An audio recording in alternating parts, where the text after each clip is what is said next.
नमस्कार दोस्तों, ASB news India के डिजिटल पैनल पर आप सबका हार्दिक स्वागत है, अभिनंदन है। मुजफ्फरनगर में हाल ही में जब संसद में वक्फ संशोधन बिल लाया गया तो उसी दौरान ईद की नमाज जब पढ़ी गई तो कुछ लोगों ने काली पट्टी बांधकर ईद की नमाज पढ़ी और विरोध जताया संसद में जो बिल लाया गया उसके प्रति।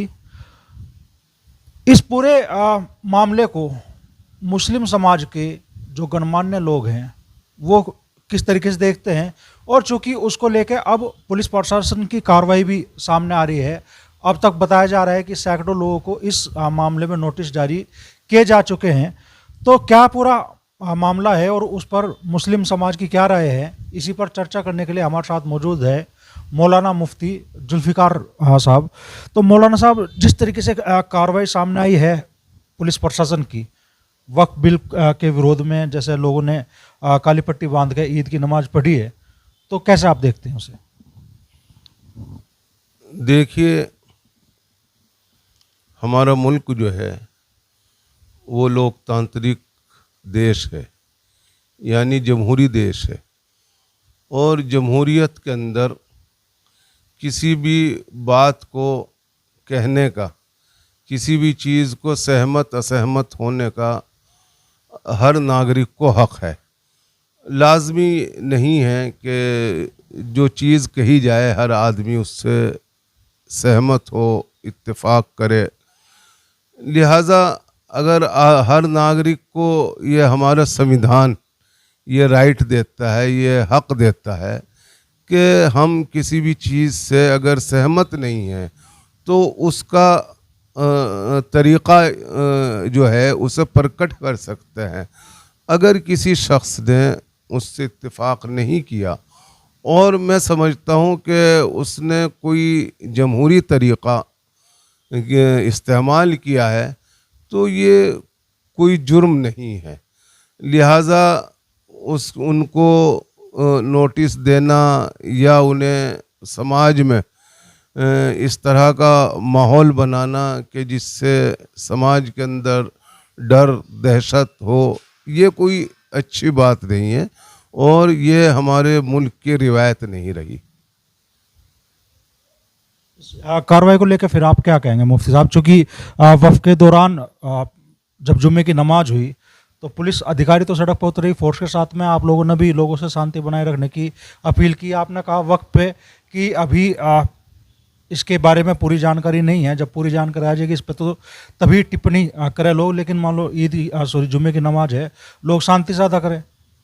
देखिए, जब मुझे मालूम हुआ कि लोगों को प्रशासन के ज़रिए नोटिस मिले हैं, मुझे लोगों ने बताया, तो मुझे ख़ुद ताज्जुब हुआ कि हमारे शहर के अंदर जितने पुरअमन तरीक़े से और लोगों ने ख़ुद ही उसमें पुरअमन तरीक़े से नमाज अलविदा अदा की, नमाज ईदुल फितर अदा की और उसे अपने ज़िले के और अपने शहर के माहौल को पुरअमन बनाने में, शांतिपूर्वक बनाने में पब्लिक का बहुत ज़्यादा किरदार रहा और हर नागरिक का जो फ़र्ज़ है उन्होंने अपना फ़र्ज़ निभाया।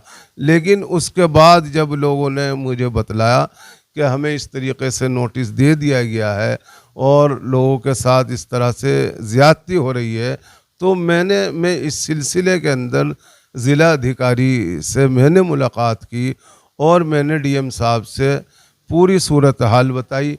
डीएम साहब ने इस सिलसिले के अंदर जो है बात को बहुत संजीदगी से सुना और सुनने के बाद उन्होंने हमें ये आश्वासन दिया कि इस सिलसिले के अंदर किसी भी निर्दोष व्यक्ति के साथ कोई ज़्यादती नहीं होगी और हमारी कोशिश ये होगी कि लोगों के को जो इस तरह के नोटिस मिले हैं इसमें इनमें किसी के साथ भी कोई इसमें ज़्यादती ना हो। अच्छा, पहले संभल, फिर औरंगजेब, उसके बाद वक्फ संशोधन बिल, और इस पूरी दौरान जो माहौल देश में, प्रदेश की राजनीति में बनाया जा रहा है, उसे आप किस तरीके से देखते हैं? देखिए, मैं इसमें किसी को पॉलिटिकल फ़ायदा तो इससे हो सकता है, लेकिन हमारे देश को इससे कोई फ़ायदा नहीं है। देखिए, देश के विकास, तरक्की, उन्नति के लिए ये जो कुछ भी माहौल पैदा किया जा रहा है ये अच्छा नहीं है। इससे जो एक अच्छा पुरअमन माहौल है उसके अंदर हर वक्त तनाव रखना, ये कोई देश के लिए और आपस में सामाजिक सौहार्द के लिए ये चीज़ें अच्छी नहीं है और इसे हमें ख़त्म करना चाहिए। और सामाजिक समरसता जो है हमारे जो हमेशा रही है उसी को हमें ज़िंदा रखना है और इसी को हमें, हमारा सभी का फ़ायदा इसी में है कि हमारी जो हिंदू मुस्लिम और आपसी भाईचारा जो है ये जिस तरीके से चला आ रहा है ये कमज़ोर ना हो पाए बल्कि और अधिक मजबूत हो, इसके लिए हम जितने प्रयास कर सकते हैं हमें और प्रयास करना चाहिए। अच्छा, जब से वक्फ संशोधन बिल आया है एक नया सिलसिला शुरू हो गया।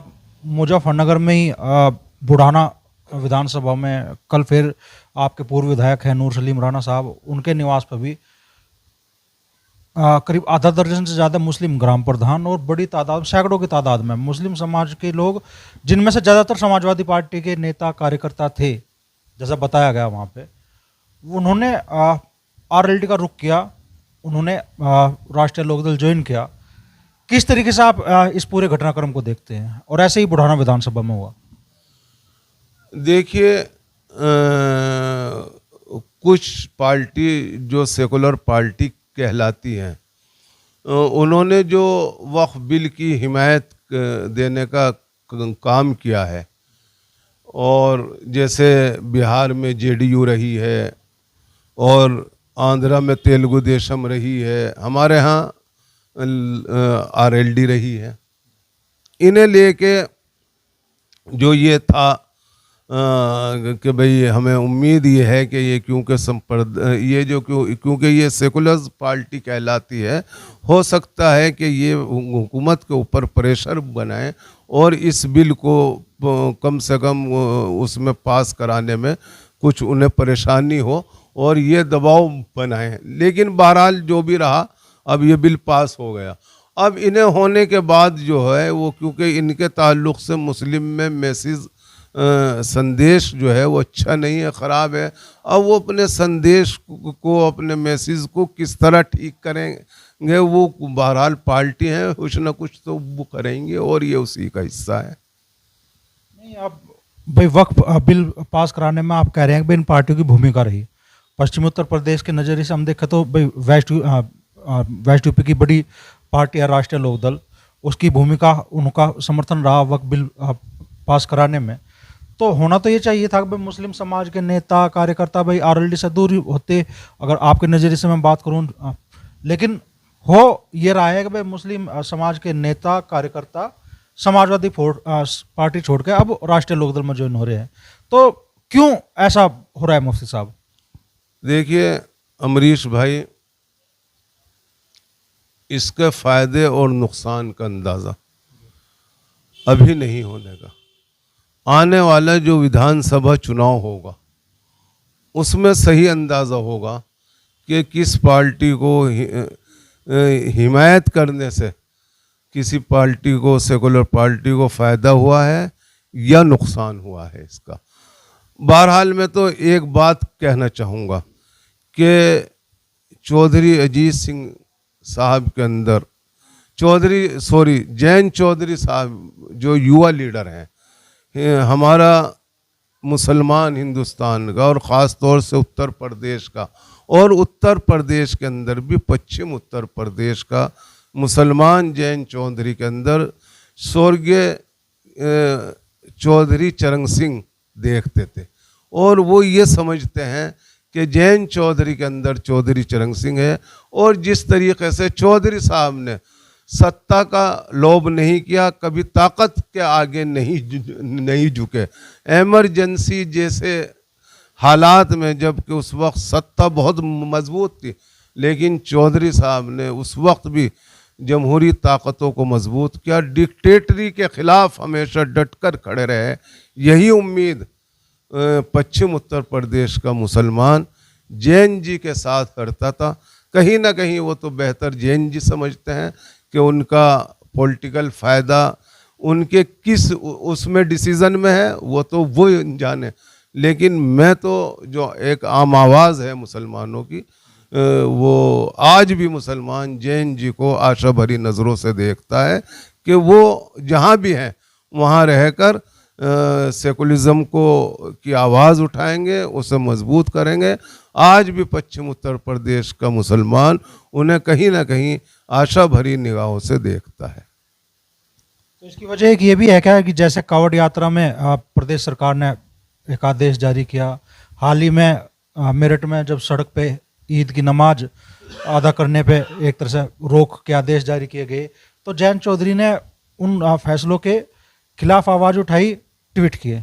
क्या ये भी एक वजह है क्या इस बात की? देखिए,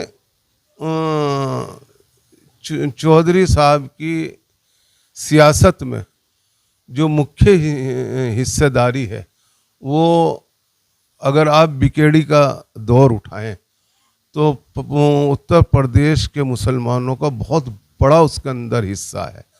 अगर चौधरी साहब ने लाल किले तक गए वो, और लाल किले पर उन्होंने झंडा लहराया है हिंदुस्तान का, तो उसके अंदर कहीं ना कहीं मुसलमानों की भी हिस्सेदारी है।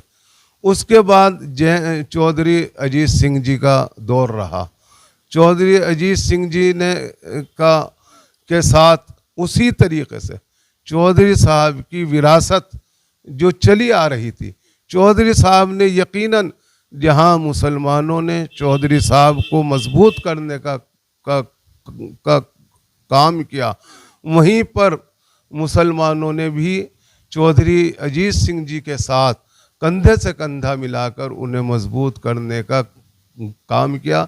बीच बीच में ऐसी पॉलिटिकल हालात रहे कि वो सब कुछ होने के बाद भी आप ये देखिए कि इतनी कुछ हालात जब हमारे 2013 में जनपद में हुए और चौधरी साहब का विरोध हुआ, तो चौधरी साहब ने एक बात कही कि हम सदियों के ताल्लुकात को एक लम्हे में ख़त्म नहीं कर सकते, 1 मिनट के अंदर।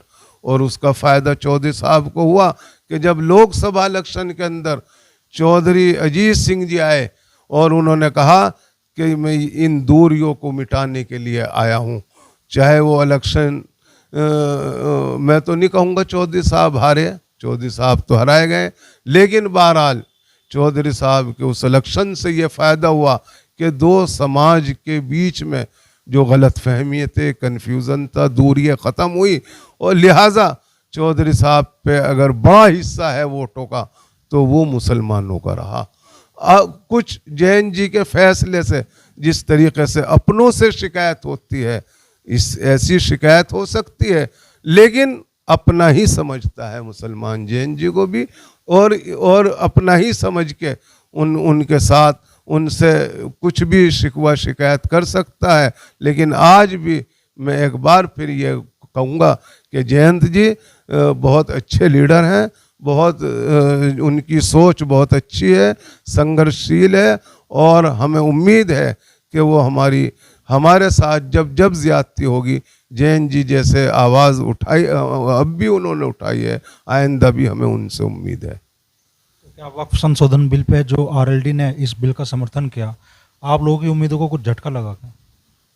ये बात सही है कि वक्फ बिल के ताल्लुक़ से देखिए, जो आम आदमी, आम मुसलमान सोचता था, उसमें कहीं ना कहीं जो है वो यकीनन ज़रूर शिकायत पैदा हुई है।